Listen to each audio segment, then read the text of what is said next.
Next, from the Abraham Lincoln Presidential Library in Springfield, a conversation that questions whether the individual or society has the greater responsibility when it comes to meeting social needs. We'll hear from panel members and then get comments on the discussion from members of the audience. This event was organized by the Illinois Humanities Council. This runs about 1 hour and 20 minutes. We have 4 scenarios that are in your program. We'll put those up on the screen one at a time, if I still have everything here. And then we will discuss them. After we read this scenario, you will have that chance that I just mentioned of deciding whom you would like to hear respond first to that scenario, and others will probably respond as well from the panel, and we'll do that for about 10 minutes. And then what we're going to ask you to do is to make friends with other people in the audience, in the sense that we'd like you to, probably in groups of 3, introduce yourselves to one another in case you're sitting near people you don't know, and discuss amongst yourselves the issues raised in the scenario that the panelists raised about the scenario, or that you think should be raised about the scenario. And after a bit of that, then we will have an opportunity for members of the audience for another 5 minutes to respond, ask a question, make a comment, express a view about the scenario to members of the panel. You can address individual members or just address the panel in general. I will be keeping the clock. It's hoped that we'll get to all 4 scenarios. It's not absolutely guaranteed, but I think we might be able to do that. And so if I'm looking at my watch, it's not because I'm bored and I hope the time would go faster. It's because I'm trying to keep us on track. Well, so let's turn to the scenario number 1, which you have in your program. We have it on the screen as well. I can't keep my papers here. Finding sanctuary. In 2005, Sylvia Garcia emigrated from Morelia, Mexico, to the United States to find work and escape an abusive husband. She got a job cleaning bathrooms in a hotel in downtown Springfield. Last December, Sylvia was arrested and pled guilty to working under a fake Social Security number. Instead of turning herself into the authorities, she went to her pastor, Father John O'Reilly of St. Teresa Catholic Church.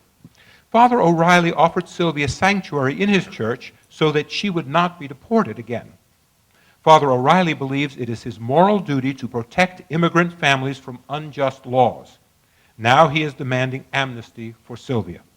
As a member of the St. Teresa Parish, do you support Father O'Reilly's decision?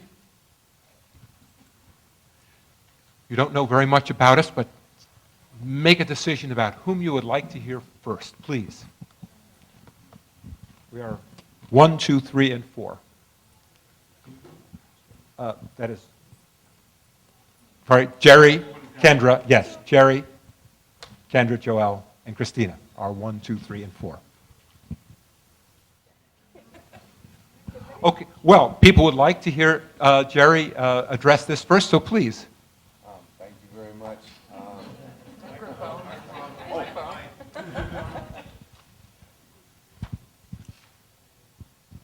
Thank you very much, and I look at this and I recognize the reality of it. Too often we have immigrants that come looking for safety in America, and so we certainly, our hearts are touched because we want to make sure as many people have the opportunity to enjoy this country as we do. And certainly from an abusive domestic, and I just talked to you about domestic issues that we've dealt with previously, so that is certainly an issue, and I'm glad that she got a job as well, and in Springfield of all places, a wonderful place to work, right downtown close to where we are. I have issue, however, with Sylvia getting fake Social Security number, because again, you'll notice, and maybe you won't want to call on me next time, but I will be always, I'll look from a biblical standpoint. Number one is that we are supposed to obey the law of the land. We have a responsibility based on this great country and its laws, to obey this country. And if we don't, there are repercussions. So I don't support that portion of the decision. Also, I think of one other situation that happened in our church that makes me remember that we must obey the law of the land, and even though we have a desire to protect as many people as we can, we want to certainly obey the law. Now, I think there are other answers to protecting her and helping her on the right path to getting legal citizenship. And I think that it would be a good thing if the pastor worked with her to accomplish that goal. Thank you. Other panelists would like to weigh in on this?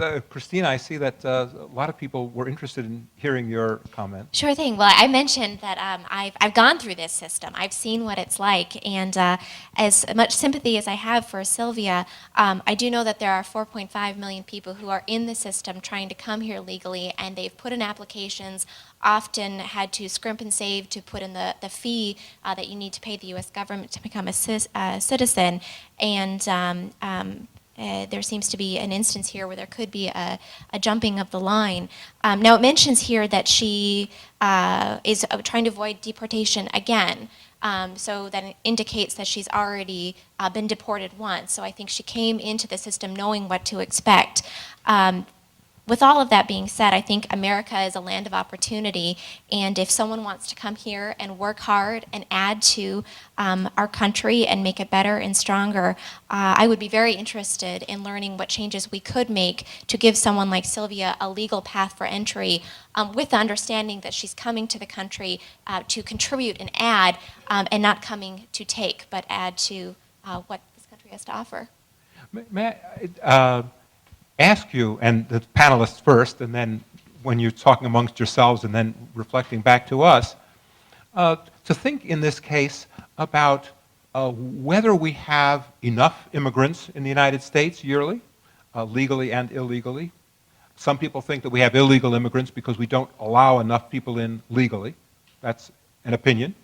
Some people think we have too many immigrants, even legal immigrants.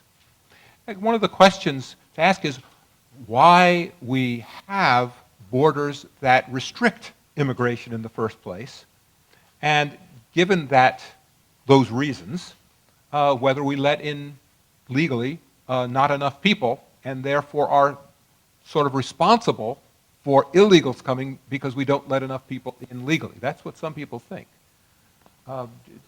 Any thoughts about whether we should have a greater opportunity for people like this woman to come here legally in the first place? Well, my opinion, right now, with the struggling economy that we have, we're struggling to support our own country at this time, and it's I'm kind of divided on it. My family has a good friend who did come into the country illegally. He was a productive member of society. He opened his own company, ran it, contributed to the community, and decided to go back to his home country to try to come back legally. Unfortunately, he got caught and now cannot come back for a period of time, but he broke the law. On the other hand, I have a sister-in-law who is from Korea, and so I'm kind of on the fence about, do we let more people in, or do we try to get our economy straightened out, get to where we can support the people that we have here now before we allow more people in? And once we do allow them in, do we say, okay, you are here, we are letting you come into our country, but you have to be able to support yourself. You have to be able to support those that you bring in with you. The government will not support you. We are supporting you by allowing you into our country, but we will not provide you with welfare. We will not provide you with food stamps. And I'm not saying that all immigrants that come in look for social services, but I think that if we do allow them to come into the country, then we should also cap it and say you have to provide for yourself. Thank you. Let me ask you at this time, because of the time, to work in groups of at least 2, obviously, but perhaps 3, if it works for you, 4, to discuss this amongst yourselves and perhaps come up with some statements you would like to make to us, or questions that you might have for us to further our thinking about this issue. So as the teacher would say, speak among yourselves.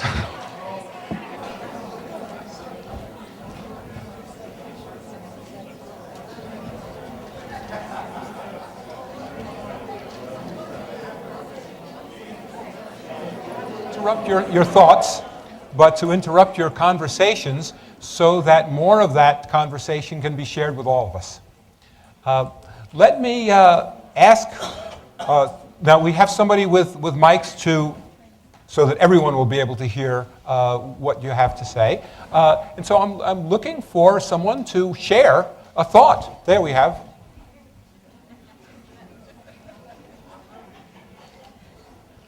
Okay.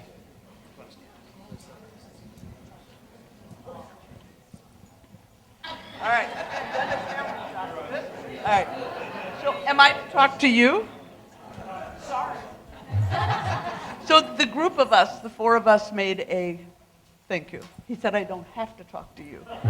We made actually it was a 100% opinion that Reverend Doss, but we believe that there are laws, and we believe that caring and the desire to help people is prevalent. However, if we don't like the laws, change the laws. She had enough moxie to get here.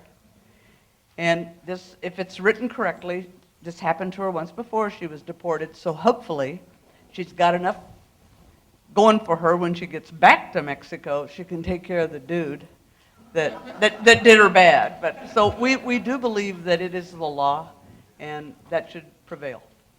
Anything I missed? We have a young man up here who would like to say something. Yeah, you had signaled? Oh, I thought you had. All right, I'm Isaiah Harper, coming straight out of Compton. Just kidding. Yeah, but I'm against illegal immigration for the reason why jobs aren't being created like they were when the Irish and English came. Back then, you could just go work on a railroad. Now today, just computer jobs and white-collar jobs. Blue-collar jobs are dying. So that's my opinion on that one. Thank you. We have this gentleman right over there.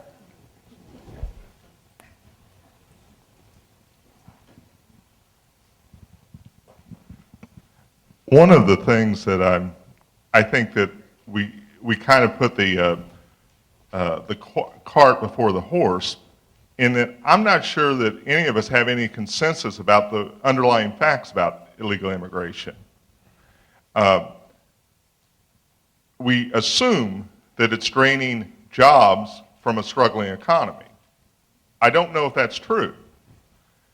I also, we assume that they drain social resources.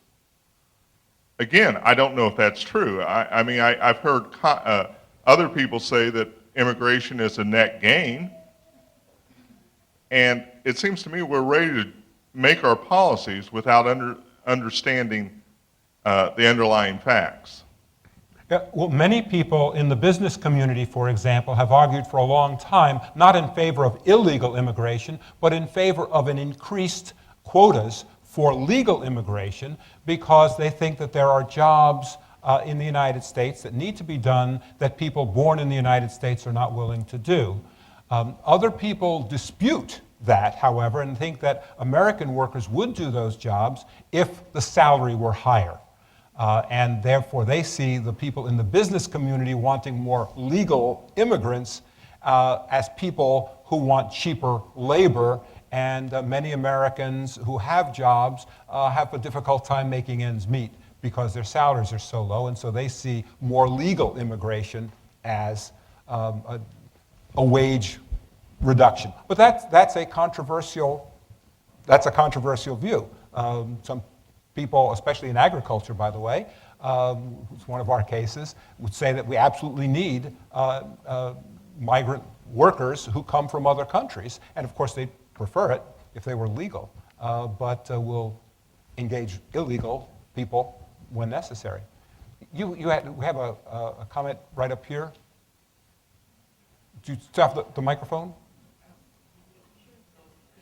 Pardon? Go on to the next. Yeah, we'll take one more, and then we should go to the next, maybe the next. The next? Oh, I've got 5 more minutes here. I just wanted to state that we need to kind of look at it from the other side too. This woman lived in an abusive situation, and so the likelihood of her being able to earn the money that it takes to be interviewed by the U.S.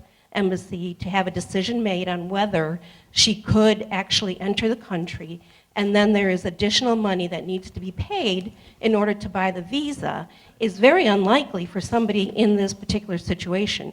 I'm assuming here, of course, that since she was in an abusive situation, that it was in an economically deprived household. And so that's one point. And we should probably, I'm hoping that we could take a look at allowing undocumented workers to have the opportunity to enter a request at, based on need. As you know, I know we do offer political asylum, so why can't we offer something similar for people who really don't have the opportunity to earn that money to pay what's necessary to come to the U.S.? Do we have time for another? Yes, sir.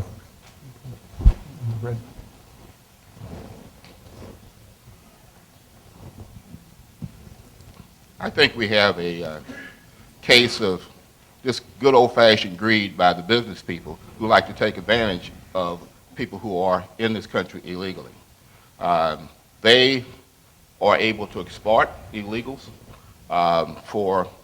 pay them substandard wages, and if we just would enforce the laws on the business people, why is it that business person is not having to pay a price, not the poor illegal person who is working here trying to get by? So it's a conflict, and the conflict is going to be won by the person with the biggest purse. In this case, is the business person who is exploiting the individual.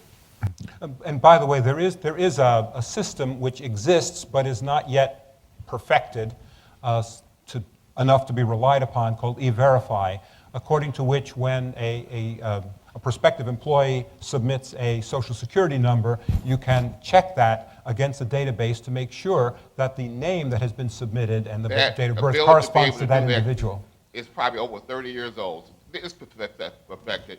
It's just that we're not enforcing that against business people. Yeah, there are cases where, in fact, they did use this matching technique. In part, they started using it because they thought they were sending checks to the wrong folks, and because there are, in the Social Security system, of course, errors. People change their names, people get married, people get divorced, people just change their names because they want to change their names. Somebody typed something in wrong, so they were just trying to check on it and on people's identities, and they found a lot of illegal people here illegally, and there was a congressional group that stopped the Immigration and Naturalization Service from doing those checks because they were receiving pressure from people who wanted to employ those illegal residents. Well, let us move on to the next case. Not that there's no more to say about this one. There is plenty more to say. And we will have some time at the end for, I hope, for some more general discussion. The second case, school days.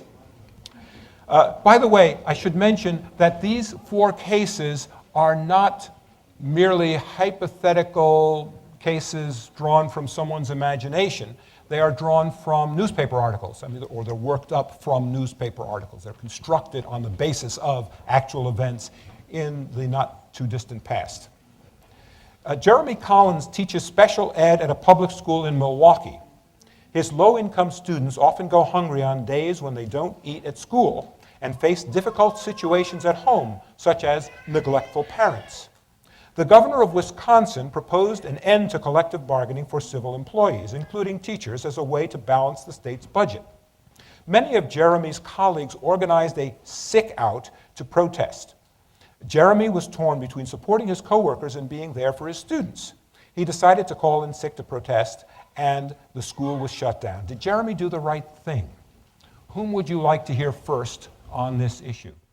If you push more than one button, it's the last button you push which will be recorded. Kendra. Okay. Well, on this case study, it is my belief that Jeremy did not do the right thing. In my opinion, I'm always going to be rooting for the children. That's just who I am. It's part of my identity.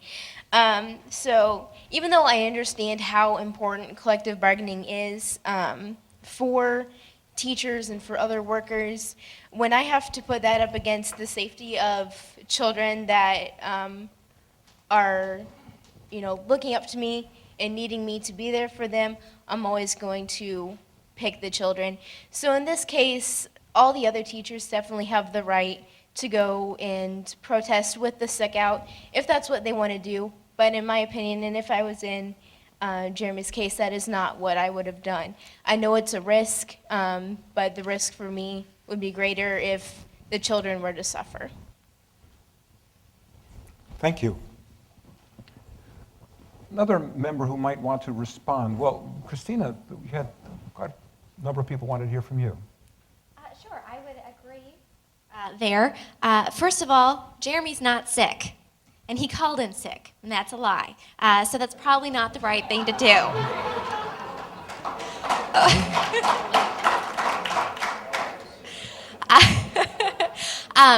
We followed the Wisconsin debate very closely because Wisconsin had budget troubles which mirror Illinois' budget problems in many respects. And Governor Walker faced a situation where he had a $3.6 billion budget deficit over a 2-year span. And he had a few choices. He could either hike taxes on families and businesses who were hurting, he could lay off 6,000 public employees, or he could try to reform the system that allowed the budget to grow so much faster than they were able to pay for it. And he wasn't ending collective bargaining, he was limiting it to collective bargaining on issues of pay, benefits, and work rules would have been taken off the table. And some of the changes he asked seemed pretty reasonable.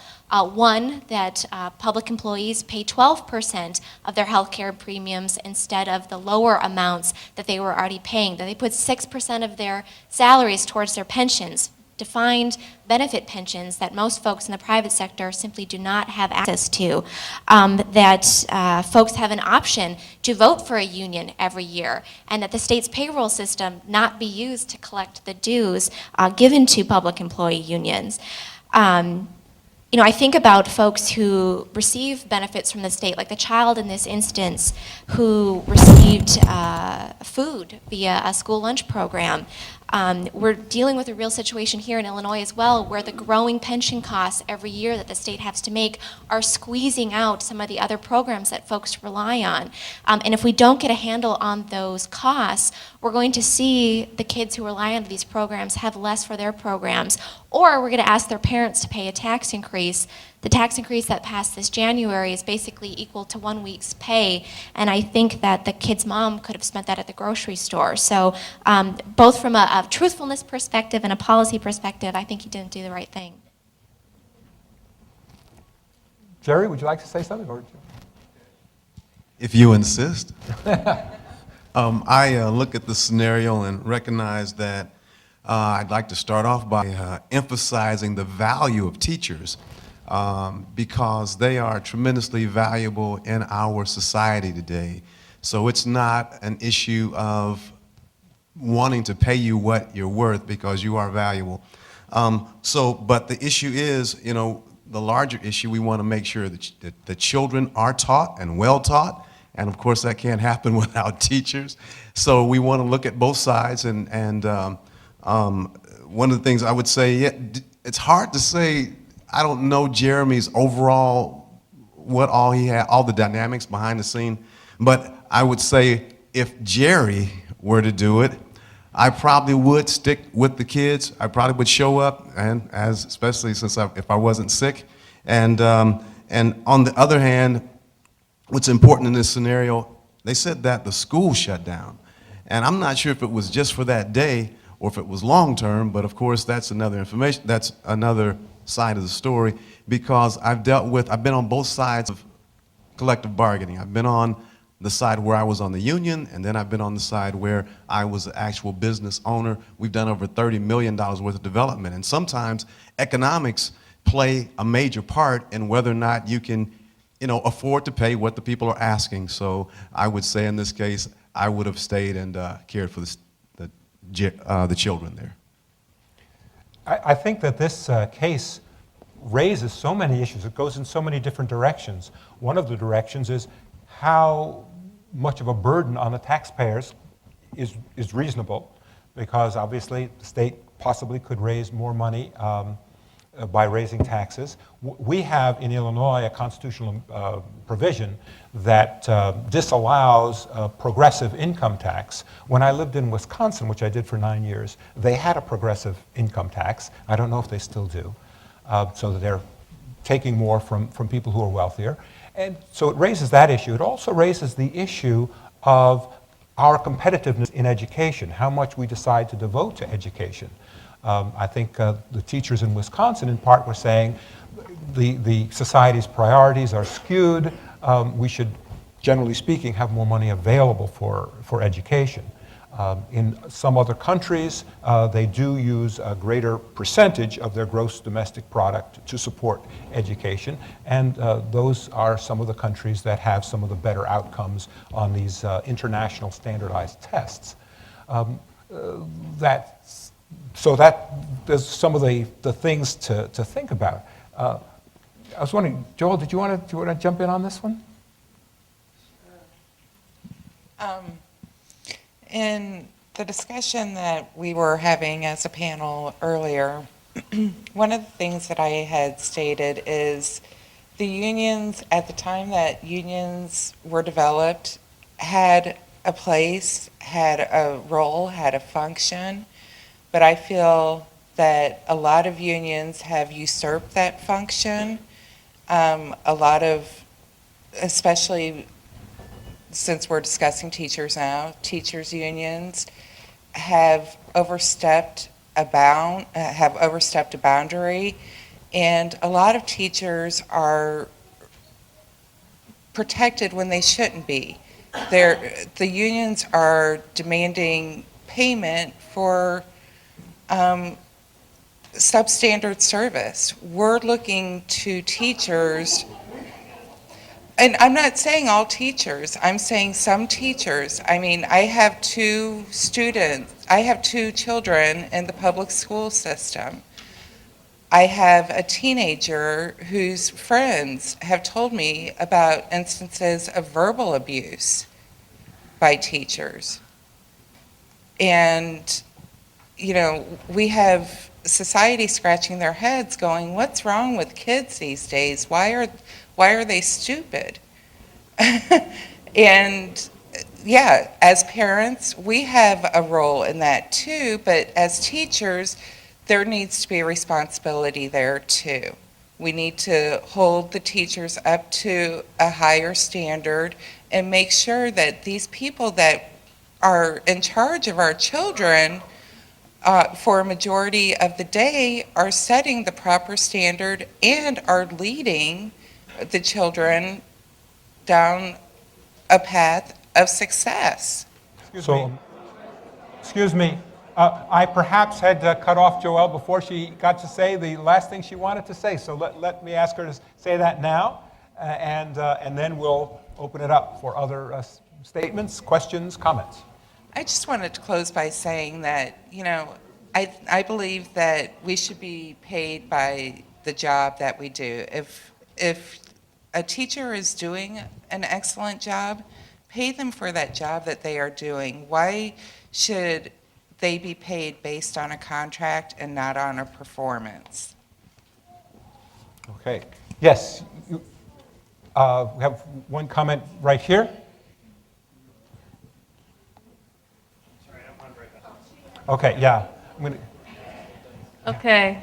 I'm a national board teacher, and plus I'm working on my third master's degree. And the only reason I'm saying that is because it took me a long time to be a good teacher. When I first started out, I was just so clueless. And I had the drive and the passion to do it. However, I just didn't have the training. So I really think that the teachers should have a right for the collective bargaining, so they'll have more security, because with the union behind them, then the teachers will be able to get past those first 2-3 years where they're clueless, which I was there too.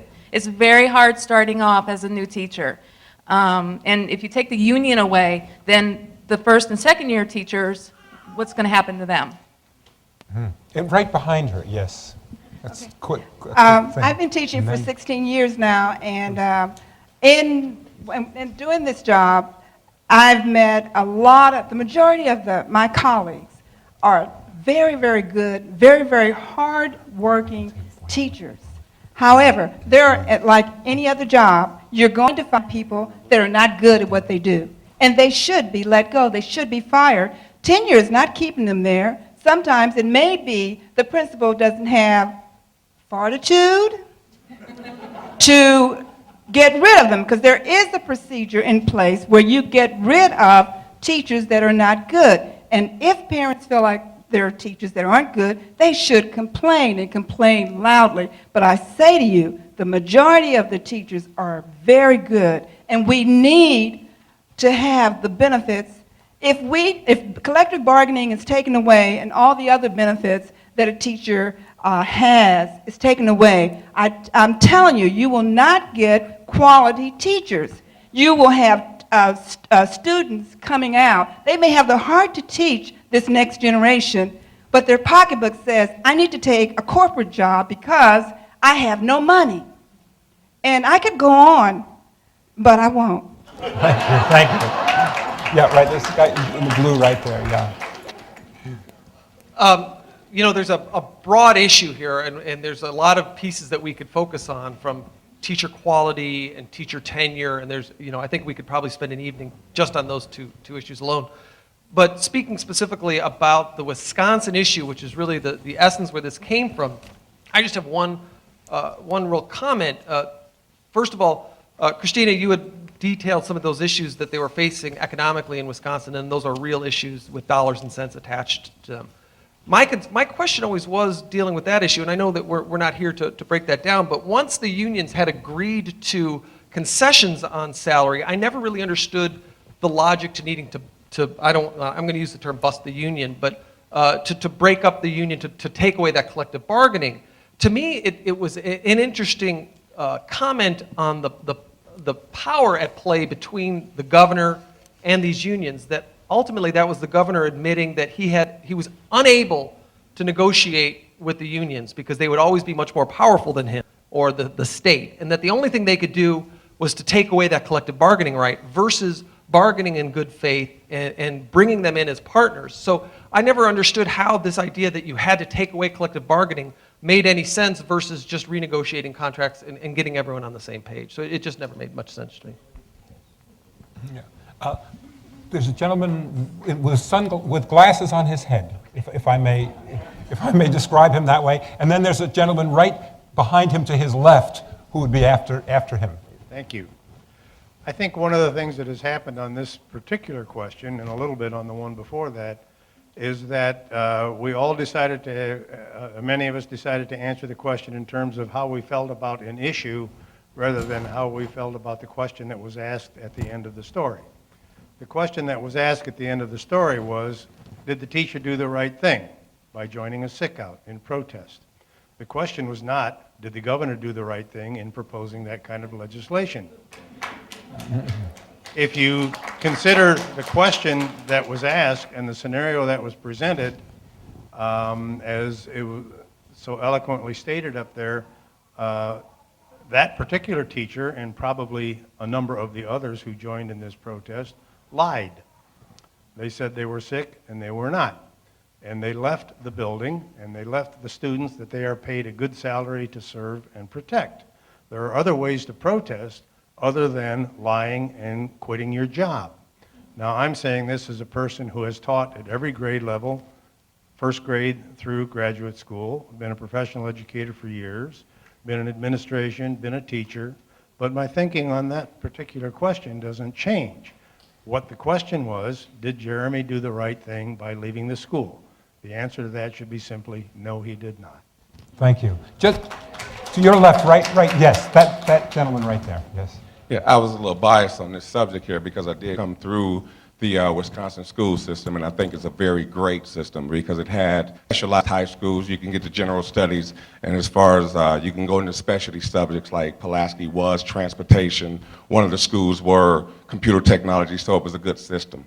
Now, as far as putting this the issue on the unions, and this is just my opinion, Wisconsin chose to do that because basically they lost the pension in a bubble.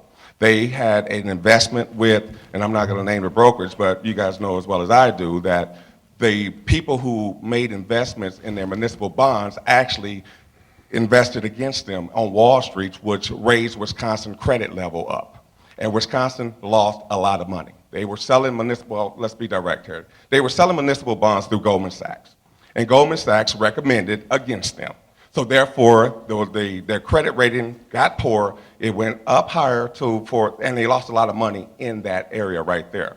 So in order to deal with the pension problem and the shortage in that fund, they targeted those teachers because you have to stop the inflow of people retiring. So why not bust a union and get a problem? So let's not get personal here to say union, anti-union, did he do the right thing? Let's look at the policymakers and say, did they do the right thing by investing people hard-earned money in something, in a bubble that burst? Thank you. Thank you. We have this woman right here.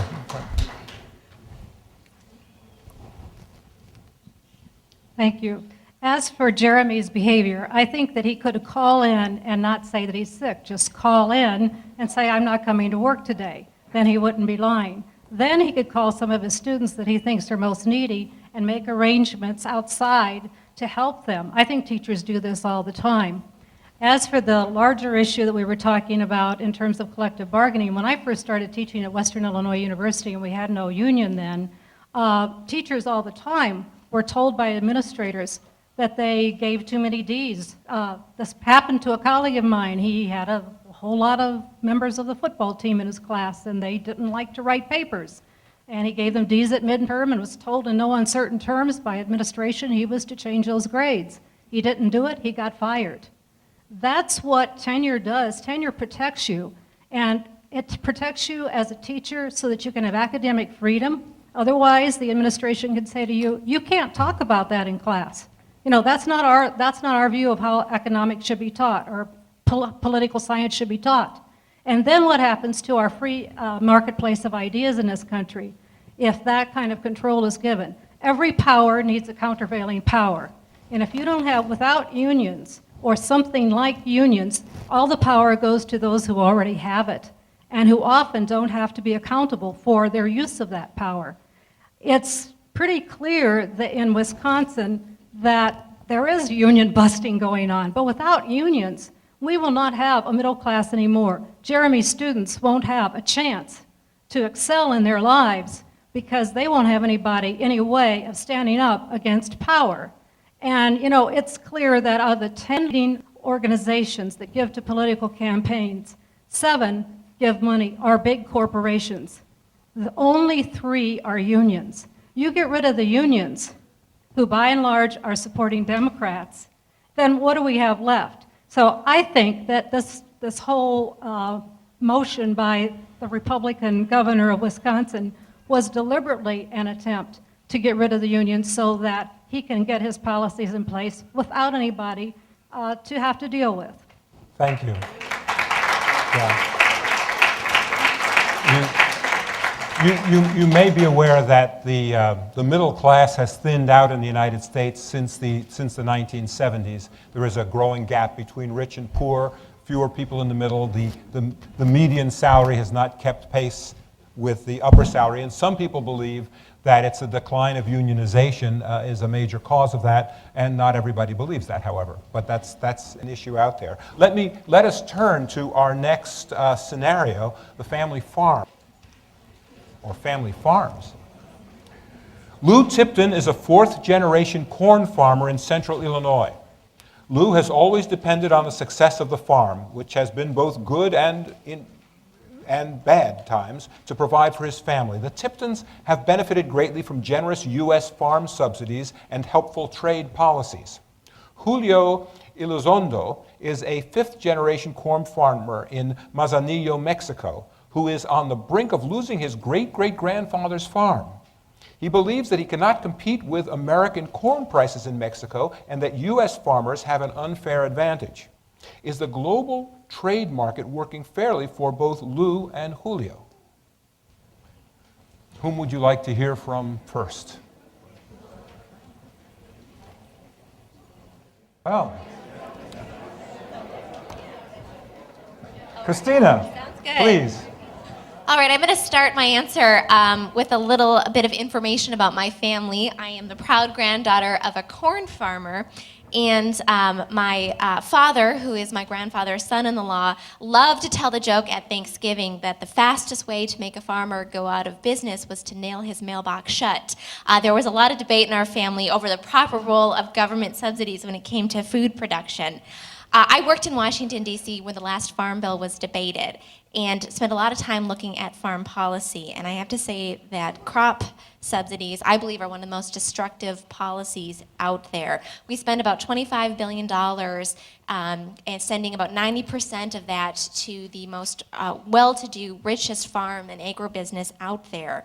I mean, a market works when two individuals come together voluntarily. One has a product they want to sell, one has a product they want to buy, and they both gain mutual benefit by trading. And here we're severely distorting it. In DC, I worked with a gentleman who represented African sugar farmers. They were subsistence farmers. And these farmers were working so hard, but they could not find buyers for their product because the farm subsidies in the United States encouraged overproduction, and to get rid of the excess sugar, they dump it on the African farm market. So these are people trying to get ahead and ended up relying on foreign aid that we also provided because they simply could not take care of their families.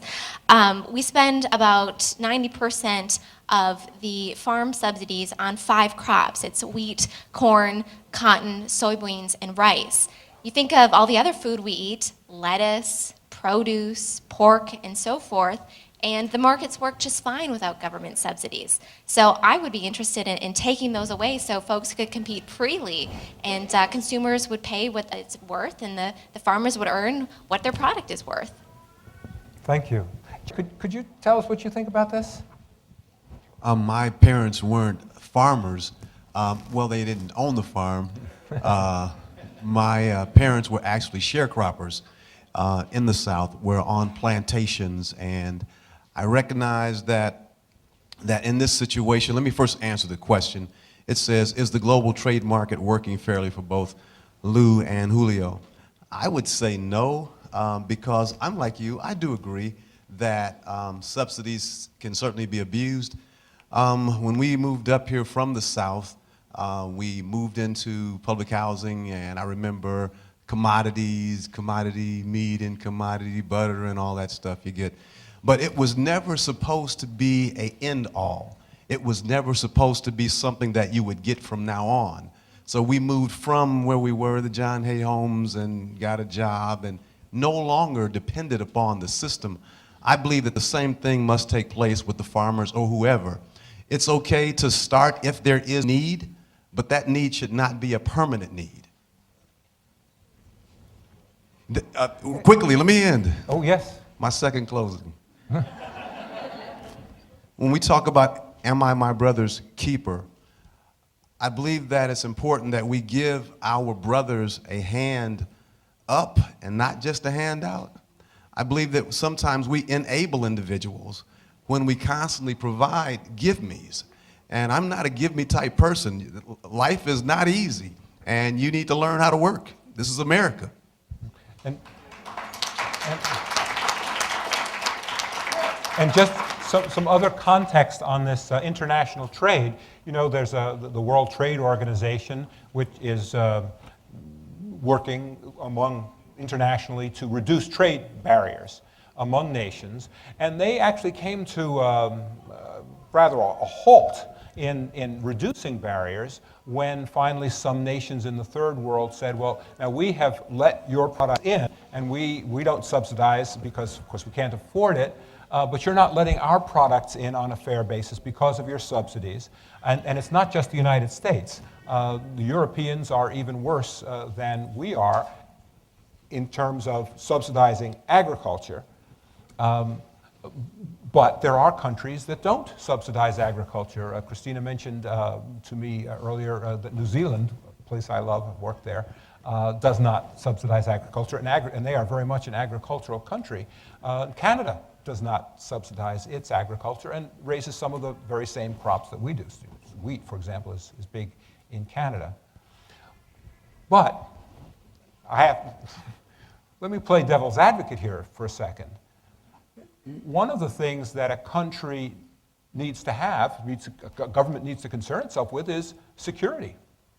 Some people would argue, in Europe for their security, in the United States for ours, that we should subsidize our agriculture to make sure that our agriculture is strong so that we are not dependent for something as vital as food on other countries.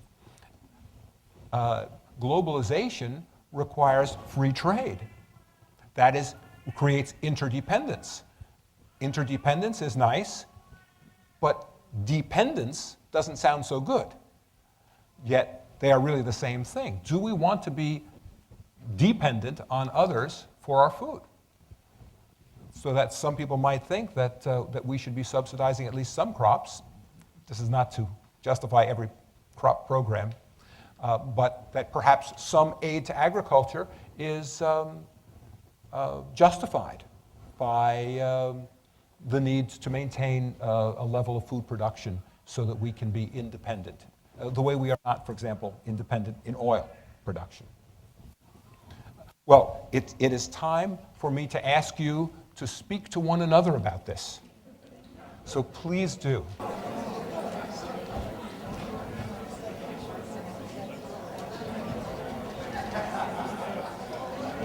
Well, let me ask who would like to address this issue?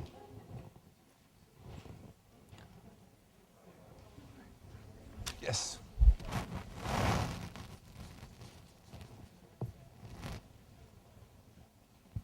In addition to the direct subsidies to agriculture, there's also a lot of other subsidies, indirect, for instance, for ethanol that we're making in and using our corn.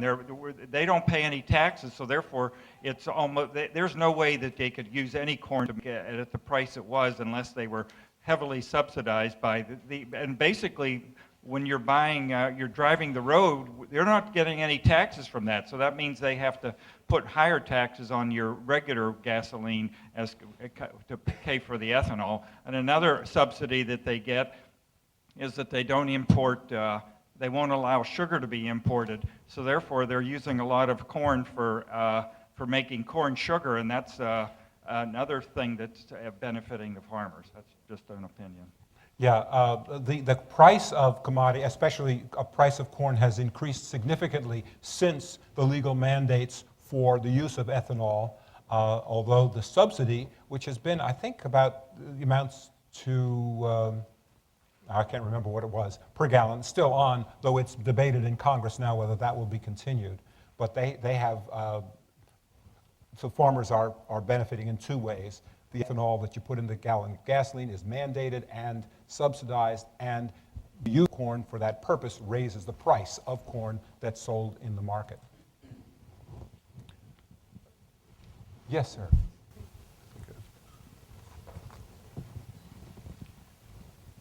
Less, I think if you keep it close to your face, it'll. less than 2% of the jobs in this country are in agriculture. Yet the agricultural lobby is one of the most powerful in the country. In our discussion, we're thinking that a lot of that has to do with the Iowa caucuses, because politicians are afraid to upset the Iowa farmers in anticipation of a political campaign. Good point. Yeah, if I could. Yes, right. At the risk of not answering the specific question, it seems to me that the issue that you have is the propriety of the global economy. We like to complain about the recession in this country, but our standard of living compared to the rest of the world is still very high. If we went back to a completely marketplace-driven economy, well, first of all, would other countries allow a completely market-based economy? And secondly, since producers in other third world countries, for example, will produce at a cheaper rate because of lower labor costs, et cetera, will our standard of living ultimately go down? And if that's the case, are we well served by having certain subsidies, certain tariffs, et cetera? I don't know the answer to that question. I'm always having a tough time figuring out how to deal with the global economy versus, I hate to think of myself as an isolationist, but I have to say sometimes it kind of appeals to me. Mm-hmm. Someone else? Could you? Yeah, this gentleman right here in the black shirt. I just want to point out, I don't think 2% of the population is swinging any big numbers around. But when you're looking at, because as Christine pointed, the farmers don't get those subsidies. You want to look at things like ADM, Monsanto, Cargill, if you want to understand the agricultural thing. And I'm all for all those companies. I think they're terrific. I would just like them to have to operate free market just like everybody else. So, this woman over there in.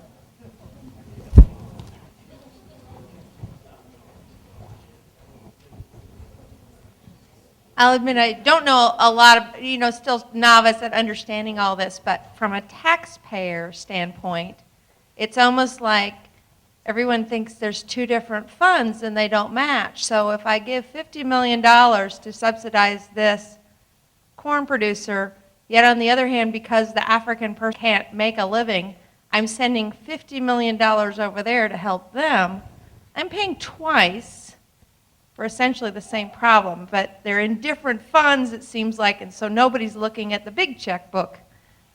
The right hand and the left hand are just putting out money everywhere. Good point. Gentleman over here, did you want it? Yes. Where? Long walk, yes. At least I don't have to go to the gym.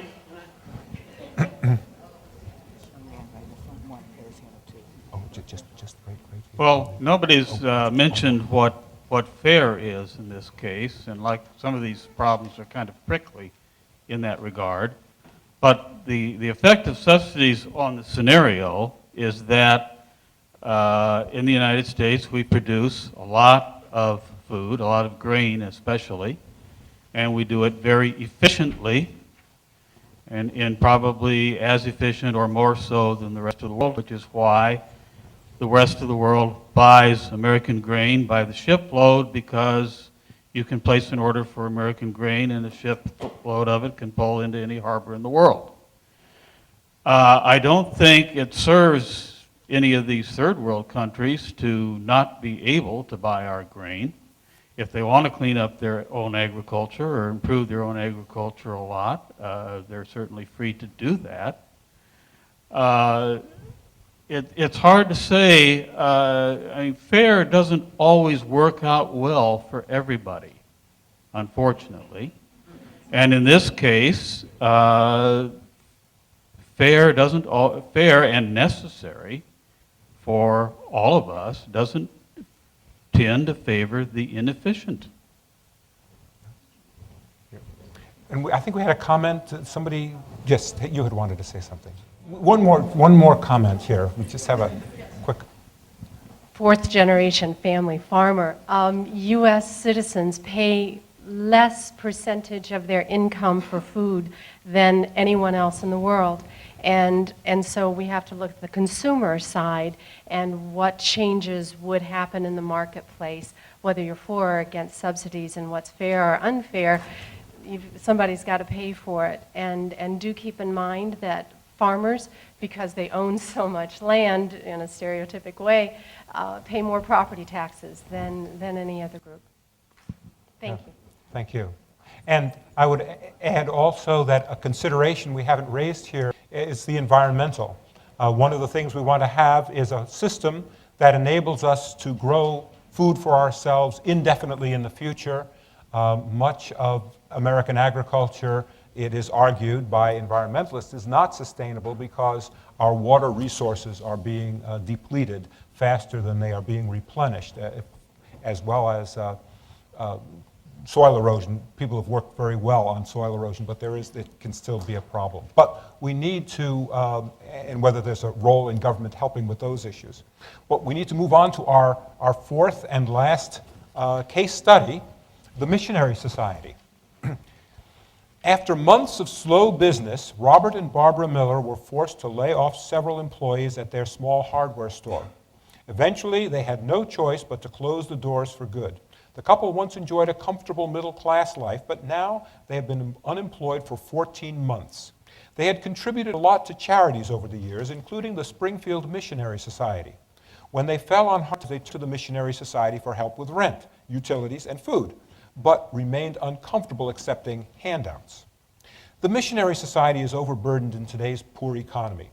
Due to limited resources, the director decided to give priority to the neediest clients, and the Millers fell to the bottom of the waiting list. As a result, they were evicted from their apartment and are now living with relatives. Did the Missionary Society make the right decision? Please vote on whom you'd like to hear first on this issue.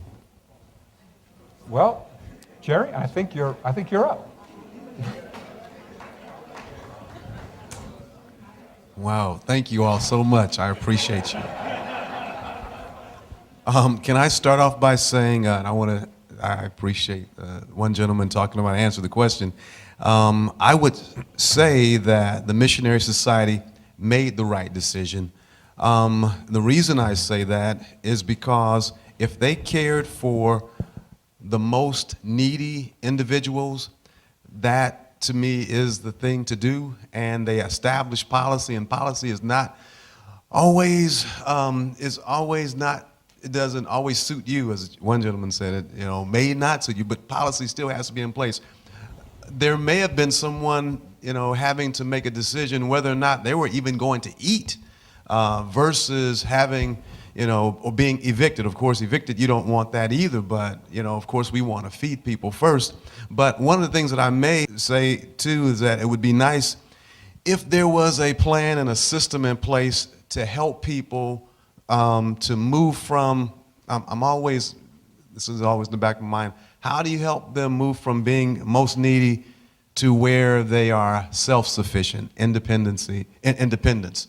So that is maybe we could have said a 14-month period, maybe some training, maybe equipping and empowering people and starting early so it wouldn't come to this point.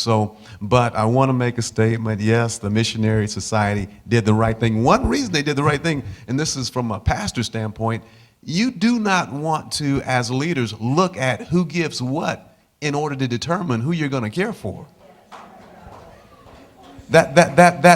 I do not look at who gives what. No, then it would be politics.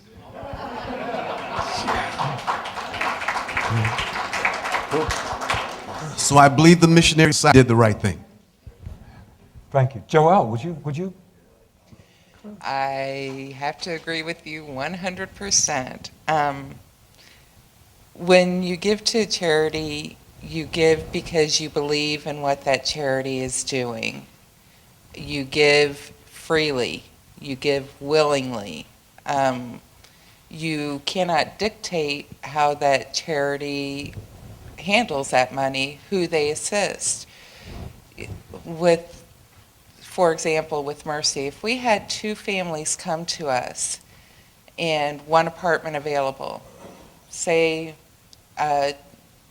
one family had a child who has a compromised immune system and can become fatally ill by coming into contact with certain viruses and germs, whereas another family has a healthy, vibrant child. Which one are we going to offer the apartment to? Are we going to say, sorry, take your sick kid and go to the homeless shelter? You know, take a risk there. You know, we'd love to be able to help everyone in need, but unfortunately, that need is increasing, and you have to look at it as who needs it the most, who can we help the most, and you know, hopefully there will come a day where Mercy won't be needed, where places like Sojourn won't be needed, where organizations to help people. And as Jerry stated earlier, it's not a handout, it's a hand up. And hopefully we get to a point where these hand up organizations will not be needed. I would love to see the day where Mercy is no longer in existence because there's just no more demand for it. Thank you. Kendra, would you like to add something? I will do my best. When I look at this case study, not only am I looking at it from a moral point of view, but also what I've learned going through my college years. And one of the classes that I took was on poverty, law, and justice. And what that class taught me was that there are a lot of needy people, and the policies that are in place right now, whether they be from charities or from government institutions, there's not enough. And that's the problem. And that's the problem that the Springfield Missionary Society is dealing with, is that there's not enough resources to go around. And unfortunately, the decision has to be made that they have to prioritize their resources. And I believe they did the right thing by helping the needy people first, because just like Jerry said, you can't look at, you know, who is given to your charity and decide that that's who's going to get the resources first, because if you do it that way, there's going to be a lot of people who are going to be in more dire situations than they are now. I'm not exactly sure how to fix the situation that we have. It could either be the government increasing its support for people in need, whether it be their own programs, reforming the programs that they have now, or going to the charities and giving the charities more resources so that they can help more people. But the way that things are right now, it is not helping as many people as it could. Changes could be made, but those changes can't be made until we help the people who are going through the system and then ask those people what worked and what didn't work. Thank you. You know, there seems to be a general view on the panel, because I've talked to Christine about this too, that the Missionary Society made the right decision in this case, but it raises the issue that Kendra just raised of the role of society in general. Obviously, anyone in society could contribute to the Missionary Society, but those contributions, being voluntary, may be insufficient, and they may not be distributed in a way that people think, that is, the burden may not be distributed in the way that people think is fair. Those who with kinder hearts, or perhaps a better education in reality orientation towards the poor, may be giving more than some other people think is their share. And that raises the question whether the government should be more involved in this. Right now, we have a debate in Washington about budgets and reducing deficits, and whether social programs will be cut, or whether taxes should be raised, or loopholes closed, and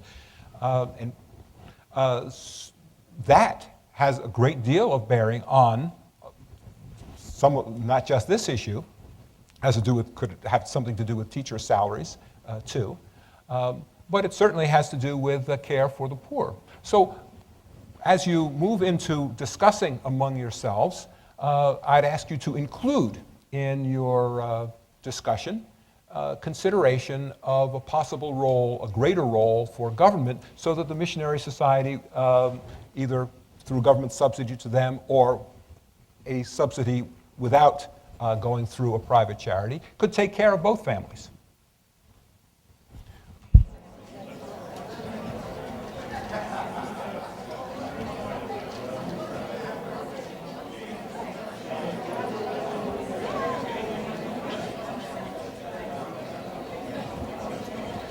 Well,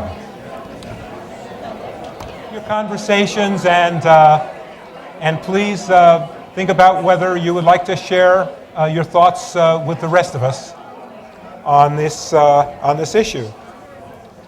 So what do you think about the issue of the Missionary Society in particular, and or the wider issues that are involved in this case? Yes?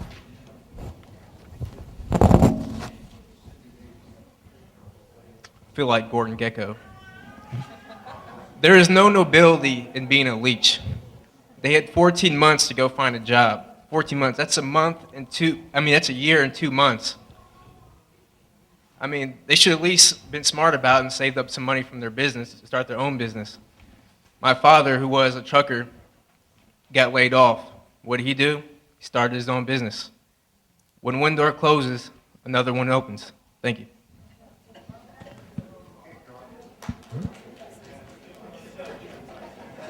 Other thoughts? Yes. Finally, I can agree on the response from the panelists. I was beginning to get a little concerned. I hope that most of those responses aren't reflective of us as a society, though I suspect that it is. But to the question, yes, I think the Missionary Society did the right thing. I'd also like to say that I think we're the richest country in the history of the world. We continue to be, despite what we have gone through in recent times. We are still the richest country in the world. We still have more resources than anybody else. I think we've gotten so accustomed to thinking that despite all those resources we have, that we don't have enough. I think we need a paradigm shift in this country. I think we need to stop thinking about not having enough and think about all that we do have and how we prioritize how we distribute our resources. I think if we do that, we will find that we do have enough resources, and then we can reach out to those who have the needs, whether it be the neediest of needs or just needs, and we can take care of those folks as well. Thank you. A gentleman. Oh, sorry. Should government, well, ooh. I think government has a role. I'm not sure what that role is. It's got to be well defined. Let me back up. Yes, government does have a role, a very definite role. Politicians need to get out of the way. I think politicians. Yeah. If we could have government without politicians, we'd be so much better off. Maybe that's another paradigm shift. Yeah, that would have to be. Did you want to say something? In the man in the back there with his hand up. And then there's a woman. There's somebody in red over there. I'm going to disagree. I think that you don't kick a man when he's down. And I think that these people had showed their concern. They helped out a lot of people with their contributions. They had a hardware store where they was employing people. And these are the type of people they came to me for help. I would be more willing to help over others because I know that when they get back up, they're going to be able to give more to help others. You see what I'm saying? So I think that they should have been helped because they're more likely to get back up on their feet. And I don't agree with Reverend Doss when he said that there's not politics in church. There is politics in church. I found out the hard way. That's why I'm a renegade preacher right now.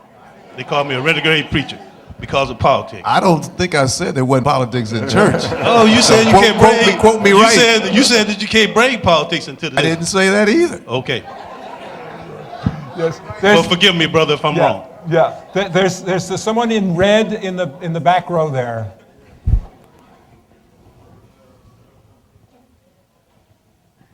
Thank you. I agree with the gentleman over here. I was reading that scenario and I thought about my own mother and her situation. Reverend Doss, I also came from a family who were sharecroppers in Mississippi, and my mother moved from Mississippi to Gary, Indiana. Now, years ago, that used to be the place, you know. That was the premier city because of the steel mills, but, you know, things went wrong and, you know, it's now a depressed city. But my mother's 88 years old. In her career, she was a businesswoman. She started out, she only had an 8th grade education. She eventually got her GED. She was fairly healthy. She is a World War II veteran, and the Veterans Administration has helped with her health care costs and things like that. But she now is in a facility in Maryland which requires it's actually more than $70,000 a year. It's about $7,000 a month to take care of her. Now, the Veterans Administration helps, Medicare helps, my family and my husband and I have helped, but at some point in time, we're hoping that she might qualify for Medicaid.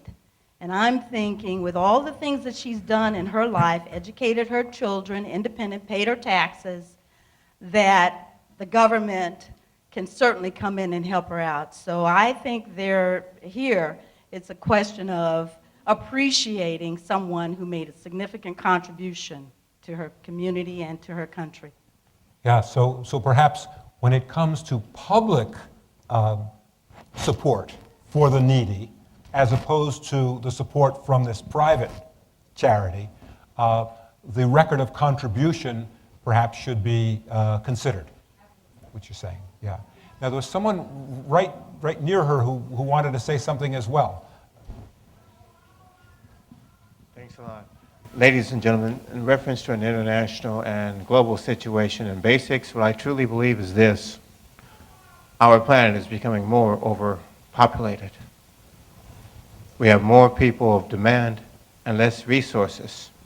For those of you who've had a chance to see some of the sci-fi of 2012 and The Day After Tomorrow, I'll give you an idea of global warming and how global warming is going to affect everything and everybody.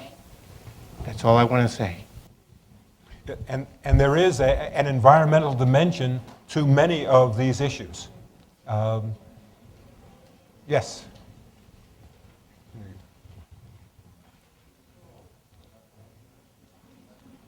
Thanks. My thought when I saw this was, of the 4 scenarios, this was the one that appealed to me the most, just because everyone in this scenario is a moral actor. It's, well, these people gave money with a free and willing heart, and the charity is operating on their own. Every other scenario it involves government forcing people to do something or not do something. And so when you ask, should the government get involved, I was frankly a little stunned. I looked up like the top brass executive level at Health and Human Services, and I'm sure they're fine people, but just the payroll's like 10 or 15 million bucks. It's like, well, why do we want to bring those people into this? I don't want another $10 million. You know, and we may be the richest country in the world, but we're also the most bankrupt country in the world. And part of the way we got here was thinking that the government should do things in a moral dimension that we should be doing ourselves. And if these people need help and they go to the government and the government can't say, well, did you look for a job last week, or we're going to help you with your groceries, but I noticed you didn't have your kids in church last Sunday. Reverend Doss can say that and, and expect things like that, and the government would be immoral for them to try to do that. So I see no good outcome in involving the government in things that we should be doing ourselves. We should demand more of ourselves instead of asking the government to do it for us. Yes, gentlemen over here in the back. Well, we felt over here that there wasn't enough information in the scenario to decide whether their action was fair or not, because we don't know what they promised or didn't promise their contributors about whether there would be any quid pro quo in the future if the contributors fell on hard times.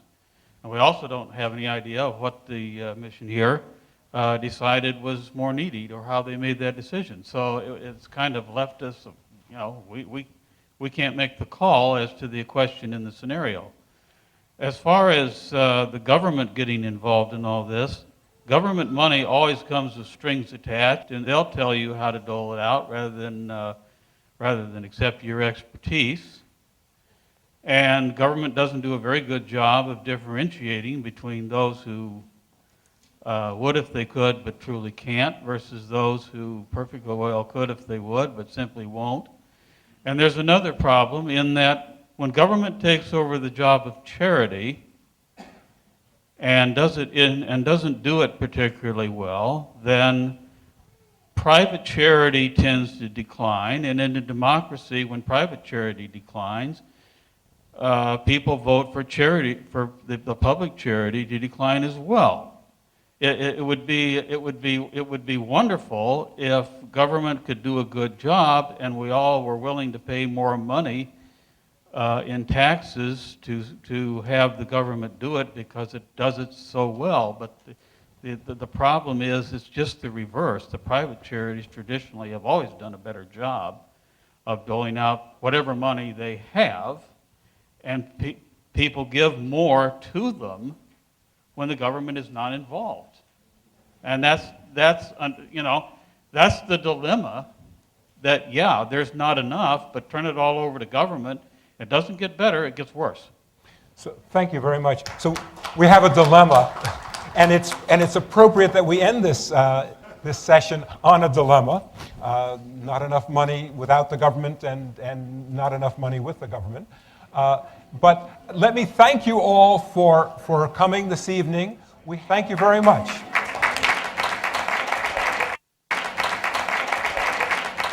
You're watching the Illinois Channel, an independent nonprofit corporation formed to provide gavel-to-gavel coverage of Illinois state government and other public affairs events taking place across Illinois.